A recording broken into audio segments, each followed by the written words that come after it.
Active listening. How to make people feel heard.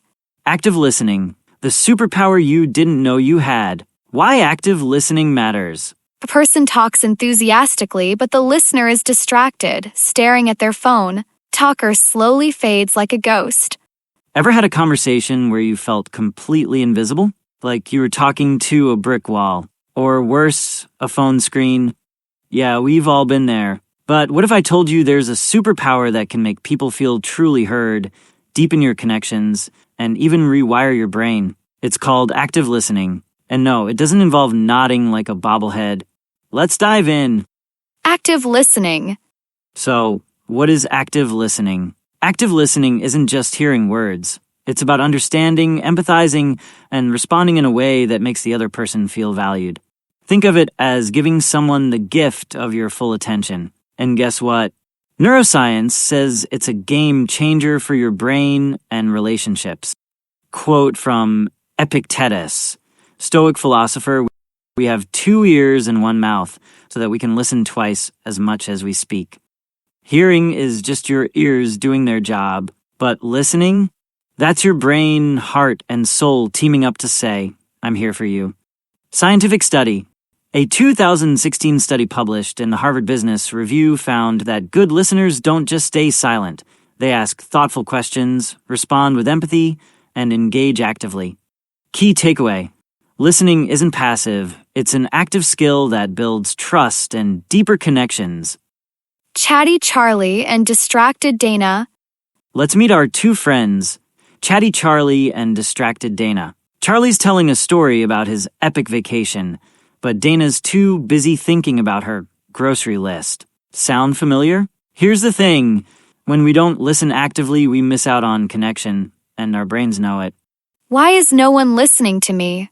Neuroscience shows that when we feel unheard, our brain's stress response kicks in. Cortisol, the stress hormone, spikes, and oxytocin, the feel-good chemical, takes a nosedive. But when we're truly listened to, it's like a warm hug for our brain.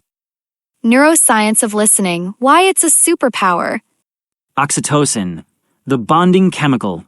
When you actively listen, your brain releases oxytocin, also known as the bonding chemical. It makes people feel safe and connected. Scientific study. A 2017 study by Dr. Paul J. Zak found that oxytocin release increases empathy and trust, making conversations more meaningful and engaging. The pain of being ignored. On the flip side, when someone ignores us, our brain activates the same areas triggered by physical pain. So yes, bad listening actually hurts. The 4 pillars of active listening. Tip number 1. Give full attention and put down that phone. Quote from Stephen R. Covey, author of The 7 Habits of Highly Effective People. Most people do not listen with the intent to understand. They listen with the intent to reply.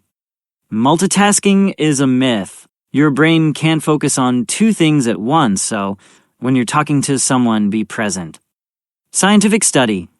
A 2013 study by Przybylski and Weinstein found that just having a phone on the table during a conversation reduces feelings of closeness and connection even if it's face down and silent.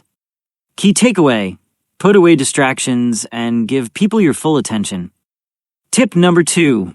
Mirror and validate, without being a parrot. I had a bad day. I had a bad day. Quote from Carl Rogers, father of modern psychotherapy. When someone really hears you without passing judgment, it's astonishing how much it helps. Mirroring isn't about copying. It's about making someone feel truly heard and understood. Example, I had a tough day at work. Wrong response, that's rough. Right response, that sounds really stressful. What happened? Neuroscience bonus. This taps into the mirror neuron system, which helps us feel what others feel. It's like emotional Wi-Fi. Tip number 3. Ask thoughtful questions. Sometimes, yes or no questions don't work. Instead, try, what was the hardest part?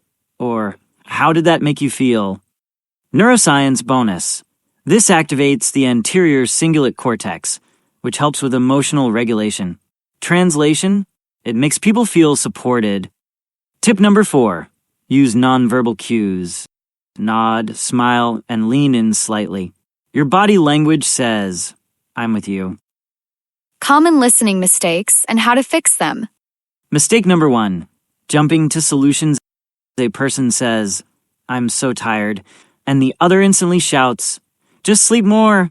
Confetti falls as if it's a genius idea. Better response, "That sounds exhausting. Want to talk more about it?" Mistake number 2. One-upping. One person says, "I failed my test," and the other replies, "Oh yeah? I failed 3. Better response, "That sounds really frustrating. What happened?" Mistake number 3. Fake listening. A person nods absent-mindedly while dreaming of pizza. Fix it.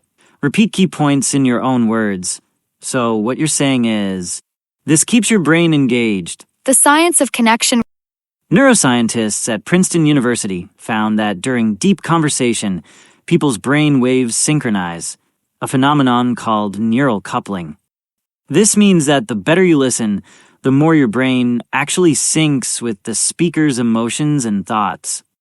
Key takeaway: deep listening literally connects our minds. Real-life scenarios where active listening helps. Active listening isn't just for deep conversations. It works everywhere. At work, when your coworker vents about a tough project. In relationships, when your partner shares their dreams or their latest Netflix obsession. With kids, when your little one explains why broccoli is the worst. Remember, it's not about fixing problems, it's about showing you care. Final thought. Listening equals connection. Final quote from Buddha: "If your mouth is open, you're not listening." Your mission: practice active listening today. Start small, maybe with a friend, a family member, or even your pet. And if you mess up, don't sweat it. Even the best listeners have off days. Just ask my dog, who's heard me rant about Wi-Fi more times than he'd like. Thanks for tuning in. If you enjoyed this video, give it a thumbs up, hit that subscribe button, and share it with someone who could use a little listening love. Until next time, remember, the world needs more listeners. What's your biggest challenge with active listening? Let me know in the comments below. Now go out there and make someone feel heard.